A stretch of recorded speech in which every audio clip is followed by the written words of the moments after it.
താനിങ്ങനെ ഓരോ സ്ഥലങ്ങളിൽ ചെറിയ ജോലി ചെയ്ത് തൽക്കാലം മോനെ വളർത്താം. പക്ഷേ അവൻ വളരുകയാണ്. ഇനി അങ്ങോട്ട് അവൻ്റെ ആവശ്യങ്ങളും വളരും. അപ്പോൾ തന്നെക്കൊണ്ട് ഇങ്ങനൊരു ജോലി ചെയ്ത് അവൻ്റെ കാര്യങ്ങളൊന്നും നോക്കാൻ കഴിയില്ല. അവൻ്റെ കാരണവന്മാരുണ്ടാക്കിയ വസ്തുക്കളല്ലേ, അത് അവനും കൂടെ അനുഭവിക്കട്ടെ. എന്തോ എനിക്കതിൽ തീരെ താല്പര്യം തോന്നുന്നില്ല. സ്വത്തിനു വേണ്ടി വന്ന രണ്ടുപേരും വല്ലാത്ത രീതിയിൽ എന്നോട് പെരുമാറിയത്. അവർക്കിത് കിട്ടുന്നത് വരെ അവരടങ്ങിയിരിക്കുന്നു തോന്നില്ല. അതൊക്കെ സ്വാഭാവികമല്ലേ. ഇത്രയും കാലം സ്വന്തമാക്കി വെച്ച് അനുഭവിച്ചുകൊണ്ടിരുന്ന കോടികളുടെ ആസ്തികൾ കൈവിട്ടു പോകുമ്പോൾ ആർക്കാ അടങ്ങിയിരിക്കാൻ കഴിയുക?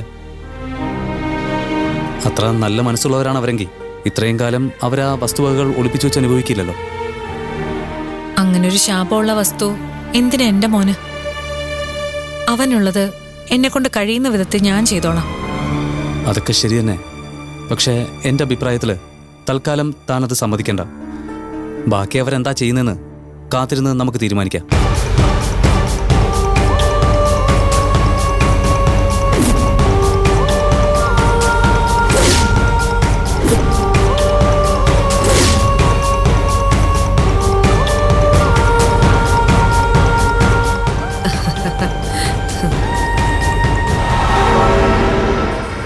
രണ്ടുപേരും എന്തോ സംസാരത്തിലാണെന്ന് തോന്നുന്നു. ഞാൻ വന്നത് ബുദ്ധിമുട്ടായോ? ഹേ, എന്ത് ബുദ്ധിമുട്ട്? കാര്യമായി എന്തോ സംസാരത്തിലായിരുന്നെന്ന് തോന്നുന്നു. അതാ ഞാൻ വരുന്നത് ബുദ്ധിമുട്ടായോ എന്ന് ചോദിച്ചത്. ഏയ്, അതൊന്നുമില്ല. ഞങ്ങള് വസുധയുടെ ഫാമിലി കാര്യം ഡിസ്കസ് ചെയ്യുമായിരുന്നു. അതിന് വസുധയ്ക്ക് ഫാമിലി ഉണ്ടോ? വസുധയും മക്കളും മാത്രമല്ലേ അവളുടെ ഫാമിലിയിലുള്ളൂ? ബന്ധങ്ങളില്ലാത്തവരായിട്ട് ആരാ ഉള്ളത്? ആ, വസുധയ്ക്കും ബന്ധുക്കളുണ്ട്. പക്ഷേ അടുപ്പമുള്ളവർ കുറവാണെന്ന് മാത്രം. എനിക്ക് തോന്നി അന്ന് രണ്ടുപേർ കാണാൻ വന്ന ദിവസം ഞാൻ വസുധയോട് അതിനെക്കുറിച്ച് ചോദിച്ചിരുന്നു. പക്ഷെ ഈ കുട്ടി ഒന്നും തുറന്നു പറയുന്ന ടൈപ്പ് അല്ലാത്തതുകൊണ്ടാണെന്ന് തോന്നുന്നു എന്നോടൊന്നും വിട്ടു പറഞ്ഞില്ല. നമ്മളൊരു കുടുംബമായി കഴിയുമല്ലേ ഇവിടെ. ഓരോരുത്തരായി ഓരോന്ന് ഒളിപ്പിക്കാൻ തുടങ്ങിയ പിന്നെ അതിലെന്ത് സന്തോഷാണുള്ളത്? അങ്ങനെയൊന്നുമില്ല. അകന്നു നിന്ന ബന്ധങ്ങൾ അവരുടെ സ്വകാര്യ ആവശ്യങ്ങൾക്ക് വേണ്ടി അടുത്തു വരുമ്പോൾ നമ്മളതിനെ ഒരുപാട് പരിഗണിക്കേണ്ടതായിട്ടില്ലെന്നാ എൻ്റെ അഭിപ്രായം. പക്ഷേ സോൾവ് ആക്കാൻ കഴിയുന്ന പ്രശ്നങ്ങളാണെങ്കിൽ അത് സോൾവ് ചെയ്ത് ഒരുമിച്ച് പോകണം. അതാണ് എൻ്റെ അഭിപ്രായം. ചിലരുടെ പിടിവാശികളൊക്കെ ഒന്ന് വിട്ടുകളഞ്ഞാ എല്ലാ ബന്ധങ്ങളും മനോഹരമാണല്ലോ. അതൊക്കെ ഓരോരുത്തരുടെ പേഴ്സണൽ ചോയ്സ് അല്ലേ ചേച്ചി. ഇയാൾക്ക് ഇഷ്ടമുള്ളതുപോലെ ചെയ്യട്ടെ. നമുക്ക് പുറത്തുനിന്ന് കാണാമെന്നല്ലാതെ മറ്റൊരാളുടെ ജീവിതത്തിൽ കയറി കളിക്കാൻ കഴിയില്ലല്ലോ. മോൻ പറയുന്നത് ശരിയാണ്. ഞാൻ എൻ്റെ അഭിപ്രായം പറഞ്ഞതേ ഉള്ളൂ. വസുധയുടെ ഇഷ്ടം പോലെ ചെയ്യട്ടെ. പുറത്തുള്ളവർക്ക് അതിലെന്ത് കാര്യം? അത്രയേ ഉള്ളൂ വിഷയം. അപ്പോൾ അത് തീർന്നു. താൻ വാ, നമുക്ക് പുറത്ത് പോയി ചൂടോടെ ഒരു കോഫി കുടിച്ചിട്ട് വരാം. ചേച്ചി വരുന്നുണ്ടോ കോഫി കുടിക്കാനായിട്ട്? വരുന്നുണ്ടെങ്കിൽ കോഫി ഞാൻ ഓഫർ ചെയ്യാം. ഇല്ല, ഞാനിപ്പോ വരുന്നില്ല. ഒരു ദിവസം ഞാൻ ഒന്നിൽ കൂടുതൽ കോഫി കുടിക്കാറില്ല. അതേതായാലും നന്നായി. കോഫി അധികം നല്ലതല്ല. ശരി, താൻ വാടോ, നമുക്ക് പോയി കോഫി കുടിക്കാം.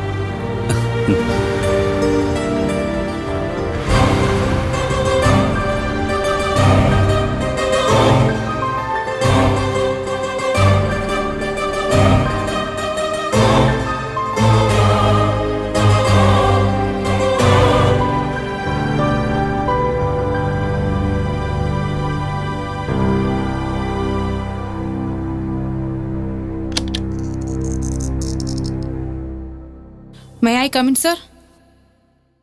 Yes, come in. Good evening, sir. Good evening. ഇത് നാളത്തേക്ക് സൈൻ ചെയ്ത് അയക്കേണ്ടതാ. ഇനി മുതൽ ഫയല് MD ഏൽപ്പിച്ചാൽ മതി. എന്താ സർ, രാവിലെ തൊട്ടേ ഞാൻ ശ്രദ്ധിക്കുന്നു. ദീപു സാർ എന്തോ വിഷമത്തിലാണല്ലോ. എന്തു പറ്റി?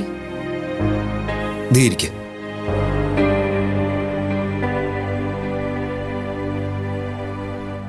ദീ എന്നെ സാറിന്ന് വിളിക്കണ്ട. Please call me Deepu. അത് മതി. അത് പിന്നെ രജിതയെ വിവാഹം ഉറപ്പിച്ചതും പുതിയ MD ആണെന്നൊക്കെ റൂമർ ഉണ്ടായിരുന്നു. ഓഫീസിൽ മാത്രമല്ല, എല്ലാ അധികാരവും സാറിനെ അല്ല ദീപുവിനെ ഏൽപ്പിച്ചതുപോലെ ആയിരുന്നല്ലോ. അതൊക്കെ ഓരോ നാടകങ്ങളായിരുന്നു. ഇപ്പോ തിരശ്ശീല വീണ് കഴിഞ്ഞു. എന്റെ റോള് ഞാൻ ഭംഗിയായി അവതരിപ്പിച്ചു. ഇനി എനിക്ക് മടങ്ങാം. എനിക്കൊന്നും മനസ്സിലാവുന്നില്ല, ശരിക്കും എന്താ സംഭവിച്ചേ? ദീപുവിനെ ഇത്രയും സങ്കടപ്പെട്ട് ഞാൻ ഇതുവരെ കണ്ടിട്ടില്ലല്ലോ. എന്നോട് പറയാൻ പറ്റുന്നതാണെങ്കിൽ. തന്നോട് പറയാൻ പറ്റത്തൊന്നും അല്ലടോ. അല്ലെങ്കിലും നമുക്കെല്ലാം സ്വന്തമായി ആരെങ്കിലും വേണം, എന്നാലേ ജീവിക്കണമെന്ന് തോന്നൽ പോലും ഉണ്ടാവും. ഓഫീസിൽ കേട്ട റൂമറൊക്കെ ഞാനും കേട്ടു. ഞാനും ചിലതൊക്കെ വിശ്വസിച്ചു പോയിരുന്നു. പിന്നെയാണ് മനസ്സിലായത് അവരുടെ പ്ലാനിങ് നടപ്പിലാക്കാൻ എന്നെ ഉപയോഗിച്ചതാണെന്ന്. അല്ലെങ്കിലും പണ്ട് തൊട്ടേ ഞാനിങ്ങനെയാണല്ലോ. വളരെ ചെറുപ്പത്തിൽ തന്നെ ആരും ഇല്ലാതായ ഒരു അനാഥ ജന്മം. അങ്കിളുടെ കാരുണ്യത്തിൽ വളർന്നു. അതുകൊണ്ട് തന്നെ ഇതുവരെ എൻ്റെ ജീവിതകാലം മുഴുവൻ ഞാൻ അവരോട് കടപ്പെട്ട് ജീവിച്ചു. ഈ കമ്പനിക്ക് വേണ്ടി, ആ കുടുംബത്തിന് വേണ്ടി എൻ്റെ കഴിവുകൾ ഞാൻ നന്നായി ഉപയോഗിച്ചു. പക്ഷേ എല്ലാം വെറുതെ ആയിരുന്നു. പക്ഷേ ഞാൻ ഇങ്ങനെയൊന്നും അല്ല വിചാരിച്ചിരുന്നേ. ഇത്രയും ആത്മാർത്ഥതയോടെ ഈ കമ്പനിക്ക് വേണ്ടി പ്രവർത്തിക്കുന്ന ദീപുവിനോട് എങ്ങനെയാ അവർക്ക് ഇങ്ങനെ ചെയ്യാൻ കഴിയുക? പിന്നെന്തിനാ അവര് രജിതയെ വിവാഹം ചെയ്യുന്നത് ദീപുവാണെന്ന് വരെ പറഞ്ഞ്? അതൊക്കെ അവരുടെ വെറും അഭിനയല്ലേ. രജിതയെ ദീപുവാണ് കല്യാണം കഴിക്കാമെന്ന് ഇപ്പോഴല്ല, വളരെ മുമ്പ് തന്നെ അങ്കിള് പറഞ്ഞതാ. ഒരുപക്ഷെ അത് നടന്നേനെ. അപ്പോഴാ സനീഷുമായി രജിത അടുപ്പത്തിലാവുന്നത്. പിന്നീട് കഥ മാറി. അന്നും ഞാൻ വെറും വിട്ടിയെ പോലെ മാറി നിന്നു. സനീഷ് വന്നതിൽ പിന്നെ അങ്കിളിന് എന്നെ ആവശ്യമില്ലാതായി. ഇപ്പോ രജിതയും സനീഷും അകൽച്ചയായി. അതോടെ അങ്കിളിന് എന്നെ വീണ്ടും ആവശ്യമായി. ഒരുപാട് മോഹന വാഗ്ദാനങ്ങൾ തന്നപ്പോ ഞാൻ കരുതി എല്ലാം പഴയതുപോലെ ആവുമെന്ന്. എന്റെ കുടുംബം എന്നത് അവരാണ്. എനിക്ക് അവര് മാത്രമേ ഉള്ളൂ. ഞാനും ആഗ്രഹിച്ചിരുന്നു എന്നെ കാണുന്നത് ഒരു മരുമകന്റെ സ്ഥാനത്താണെന്ന്. അത് പല പ്രാവശ്യം പറഞ്ഞിട്ടുണ്ട്. ഞാനും അങ്ങനെ തന്നെ ആഗ്രഹിച്ചു. പക്ഷേ ഇതൊക്കെ വലിയ വലിയ ആളുകൾക്ക് വെറും നേരം പോക്കാണെന്ന് മനസ്സിലാക്കാൻ വിദ്യ എനിക്ക് പറ്റിയില്ല. ദിയ, അനാഥനായവർക്ക് സ്വന്തം എന്ന് പറഞ്ഞ് സ്നേഹിക്കാൻ ആരെങ്കിലുമൊക്കെ വേണ്ടേ? ഞാൻ അവരെയൊക്കെ എന്റെ സ്വന്തം എന്ന് കരുതിപ്പോയി. അതൊക്കെ വെറുതെ, എല്ലാം വെറുതെ ആയിരുന്നു. അവരുടെയൊക്കെ ആവശ്യങ്ങൾ നടത്താനുള്ള വെറും ഒരു ഉപകരണം മാത്രമായിരുന്നു ഞാൻ.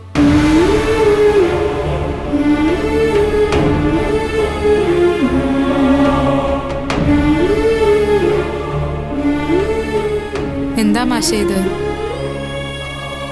ഇതൊന്നുമല്ല ജീവിതത്തിന്റെ അവസാനം. ദീപുവിനെ പോലെ ഒരാളെ കിട്ടാൻ അവർക്ക് ഭാഗ്യമില്ല. അത്രയും കരുതിയാൽ മതി. വന്നേ, നമുക്കൊരു ചായ കുടിക്കാം. ഇന്ന് ഒട്ടും റെസ്റ്റ് ഇല്ലാത്ത പണിയായിരുന്നു. എനിക്കാണെങ്കിൽ തല പൊട്ടുന്ന വേദനയാണ്. ഒരു ചായ കുടിച്ചാലേ ഇനി ഒന്ന് സെറ്റ് ആവൂ. വാ.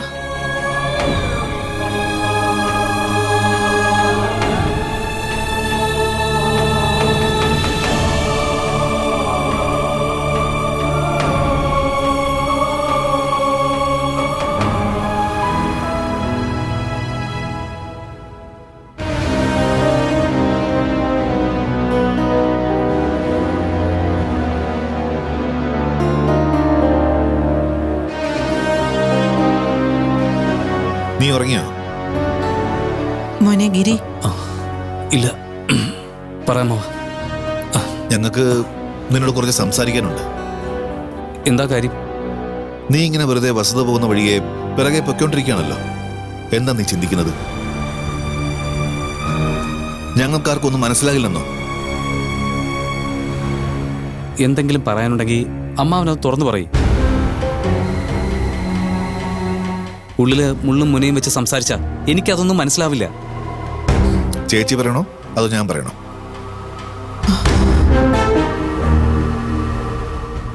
മോനെ, ഞങ്ങൾക്ക് പറയാനുള്ളത് മറ്റൊന്നുമല്ല. വസുതയ്ക്ക് നീ ഒരു ജീവിതമാർഗം കാട്ടിക്കൊടുത്തു, താമസിക്കാനുള്ള ഇടവും കാണിച്ചു കൊടുത്തു. വീണ്ടും എന്തിനാ അവളുടെ പുറകെ പോകുന്നേ? മോനെ, ഇനിയെങ്കിലും നീ നിന്റെ ജീവിതവും അവനവന്റെ കാര്യവും നോക്കി ജീവിച്ചൂടെ? ആ വസുതയ്ക്ക് വേറെ കുഴപ്പമൊന്നുമില്ലല്ലോ. അപ്പോ അവളും ജീവിക്കട്ടെ. അമ്മേ, ഇന്നലെ ഞാൻ അവിടെ താമസിക്കാൻ പോയതല്ല. മോള് വാശി പിടിച്ചപ്പോ അവിടെ നിന്നു മാത്രം. അവള് വാശി പിടിച്ച് എന്തെങ്കിലും വയ്യായിക വരുത്തി വെച്ചാലോ എന്ന് പേടിച്ചിട്ടാ. ആ കൊച്ചു പോകാൻ കാരണം തന്നെ നീയല്ലേ? ഞങ്ങൾ രണ്ടുപേരും പറഞ്ഞതല്ലേ തൽക്കാലം അവളോടെ നിൽക്കട്ടെ എന്ന്. എന്നിട്ട് നീ ഞങ്ങളുടെ വാക്കിന് എന്തെങ്കിലും വില തന്നു? അതെങ്ങനെയാ? അപ്പൊ പിന്നെ കൊച്ചിന്റെ പേരും പറഞ്ഞ് അവിടെ പോയി താമസിക്കാൻ കഴിയില്ലല്ലോ, അല്ലേ?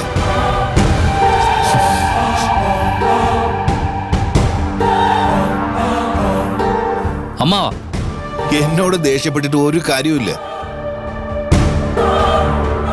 ഞാൻ സത്യം തന്നെയാ പറഞ്ഞത്. എനിക്ക് സംശയം ഇതൊക്കെ അവളുടെ ഐഡിയ ആണോന്ന്. പേരിനൊരു ജോലിയുണ്ടെന്ന് പറഞ്ഞ് കുഞ്ഞിനെ കൊണ്ട് പോയാലേ ഇവൻ പുറകെ ചെല്ലുമെന്ന് അവക്കറിയാലോ. പിന്നെ കാര്യങ്ങൾ എളുപ്പമായി. മതി. പ്രായത്തിന് മുതിർന്ന ആളല്ലേ എന്ന് കരുതി മിണ്ടാതിരിക്കുമ്പോ അതൊരു വളമാക്കരുത്. അമ്മാവൻ ചെല്ല്. എനിക്ക് പറയാനുള്ളതേ ഞാൻ എൻ്റെ അമ്മയോട് പറഞ്ഞോളാം. ഞാൻ പൊയ്ക്കോളാം. നിന്റെ അമ്മ പിന്നെ നീ പറയുന്നതൊക്കെ തൊണ്ട തൊടാതെ വിഴുങ്ങുമല്ലോ.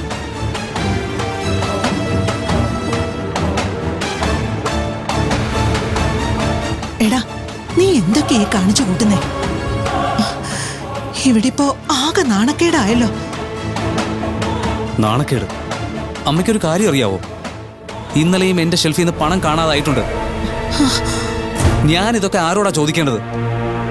എന്താ ഇവിടെ സംഭവിക്കുന്നതെന്ന് എനിക്ക് മനസ്സിലാവുന്നില്ല അമ്മേ. പണോ? മോനെ, ഇന്നലെ ഇവിടെ പുറത്തുനിന്ന് ആരും വന്നിട്ടില്ലടാ. പുറത്തുനിന്നുള്ള ആളാ മോഷ്ടിച്ചെന്ന് അമ്മയ്ക്ക് എന്താ ഉറപ്പ്? കള്ളൻ കപ്പലിൽ തന്നെ ഉണ്ടെന്നാ എനിക്ക് തോന്നുന്നത്. അതിന് ഇവിടെ ഇപ്പൊ ആരാ? ഞാൻ മാത്രമല്ലേ ഇവിടെ ഉണ്ടായിരുന്നുള്ളൂ. ഇനിയിപ്പോ ഞാൻ അകത്തും CCTV വെക്കേണ്ടി വരും. അല്ലാതെ ഞാൻ എങ്ങനെ ആളെ ഉറപ്പിച്ച് പറയും? അയ്യോ, എത്ര പൈസ പോയി? നീ എന്താ ഇത്രയും നേരം എന്നോട് പറയാതിരുന്നത്? ഞാനിതൊക്കെ ആരോട് പറയാൻ? ഇതിപ്പോ പറഞ്ഞാൽ തന്നെ ആരെങ്കിലും സമ്മതിക്കുമോ അമ്മേ? അയ്യോ, ഇങ്ങനെ ആയാൽ എന്ത് ചെയ്യൂ എന്റെ ഈശ്വര? നമുക്ക് കണ്ടുപിടിക്കാമേ. തൽക്കാലം അമ്മ പോയി കിടന്നു. നല്ല ക്ഷീണമുണ്ട്. ഞാനൊന്ന് കിടക്കട്ടെ. ചെല്ല.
മോള് നിർത്തണ്ട.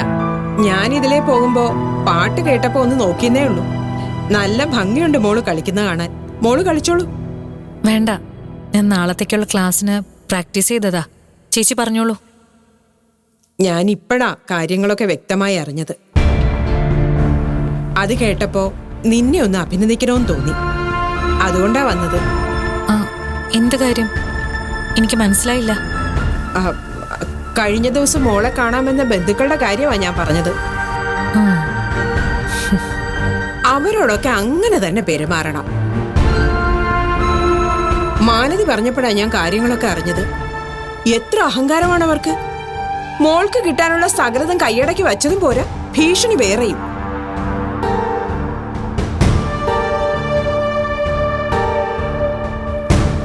അല്ലെങ്കിൽ തന്നെ അവർക്ക് എന്ത് അവകാശമാണുള്ളത് മോളുടെ സ്വത്ത് കൈയടക്കി വെക്കാൻ? ആരും ഇല്ലെന്ന് കരുതി ഉപയോഗിച്ചത് തെറ്റല്ല, പക്ഷെ ആള് വന്നാലെങ്കിലും തിരിച്ചു തരണ്ടേ? വീണ്ടും അത് കൈക്കലാക്കാനാണ് നോക്കുന്നത്. അതൊക്കെ കഴിഞ്ഞ കാര്യങ്ങളല്ലേ ചേച്ചി? കഴിഞ്ഞ കാര്യങ്ങൾ തന്നെയാ. ശോ, എന്നാലും എനിക്കതൊക്കെ കേട്ടപ്പോ വല്ലാതെ ദേഷ്യം വന്നു.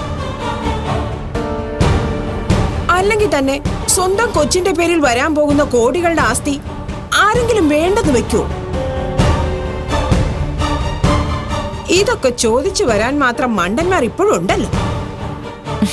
എന്റെ മോന് ആരുടെ സ്വത്ത് വേണ്ട? വേണ്ടേ?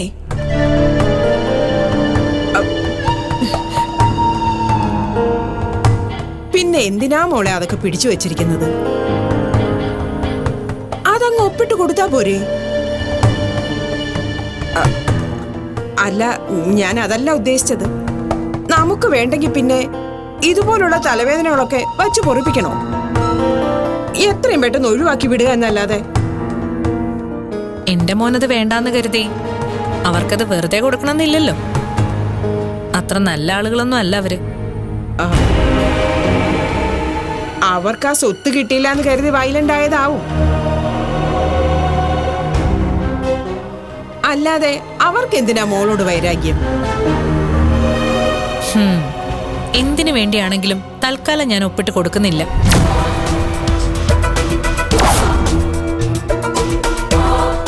അത് തന്നെ എന്റെ തീരുമാനവും.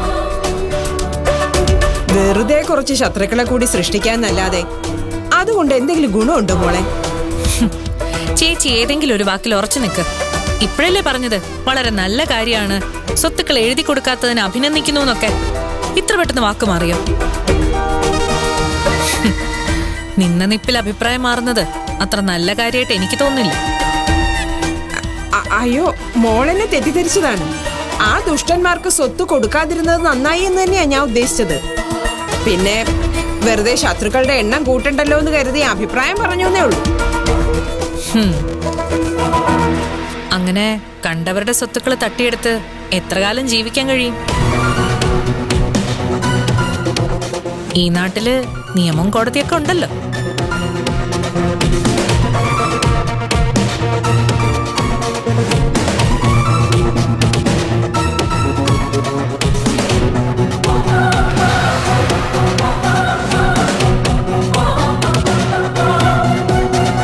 എടാ, ഇത് ഞാനാ. ഇത് നല്ല രീതിക്കൊന്നും പോകുമെന്ന് തോന്നുന്നില്ല. അവളുടെ ആ സ്വഭാവത്തിന് അവൾ ജീവിച്ചിരുന്നാൽ തന്നെ അപകടമാണ്. അതെന്താ? അവൾ എന്താ പറയുന്നത്? അവൾ അത് വെറുതെ കളഞ്ഞാലും നമുക്ക് തരില്ല. അവൾക്ക് അതുകൊണ്ട് ആവശ്യമില്ല, പക്ഷെ വിട്ടുതരാൻ തയ്യാറുമല്ല. ഇതുവരെ ഉള്ളതുപോലെ അങ്ങ് പോട്ടെന്ന് വിചാരിച്ചാലോ? ഇനി അത് നടക്കില്ല. അവള് കോർട്ടും കേസും നിയമവും ഒക്കെ പറഞ്ഞു തുടങ്ങി. ഒന്നും അറിയാതെ അല്ല അവൾ ഇതിലേക്ക് ഇറങ്ങിയത്. അപ്പൊ നമ്മൾ ഇനി എന്ത് ചെയ്യും? ചെയ്യാൻ ഒന്നേ ഉള്ളൂ, അതല്ലാതെ മറ്റൊന്നും ചെയ്തിട്ടും കാര്യമില്ല. അത് വിട്, അക്ക പറ, നമുക്ക് നോക്കാം. പറയല്ല, ഇനി ചെയ്യാണ് വേണ്ടത്. അവളെ അങ്ങ് തീർത്തേക്കടാ. അവളിനി വേണ്ട.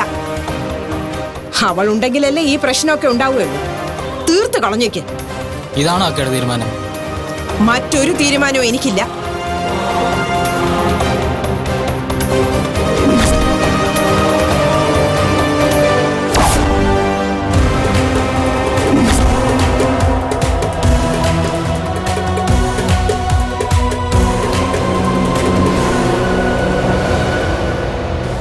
സ്വന്തമായി കരുതിയവർ തന്നെ എതിരെ നിൽക്കുമ്പോൾ വസുധയുടെ തിരിച്ചുള്ള പോരാട്ടം എങ്ങനെ? വസുധ പറഞ്ഞത് അതിന്റെ ശരി. അമ്മയും മക്കളൊക്കെ ഇനി എത്തിയില്ലേ? ഇനി ലീവ് എടുക്കേണ്ട ആവശ്യമൊന്നുമില്ല. ഇവിടുത്തെ കാര്യങ്ങളൊക്കെ നോക്കാൻ ഞങ്ങളൊക്കെ ഇവിടെ ഉണ്ടല്ലോ. സ്വന്തം മകനായി കണ്ട മരുമകനെ കൊണ്ട് രജിതയെ വീണ്ടും വിവാഹം കഴിപ്പിക്കുവാൻ മുകുന്ദൻ മേനോൻ തന്ത്രങ്ങൾ മെനയുമോ? ദീപുവിന് ദിയയോട് തോന്നിയ ഇഷ്ടത്തിന്റെ ആയുസ് എവിടം വരെ? കാണുക വസുധ തുടർന്നുള്ള ഭാഗങ്ങളിൽ.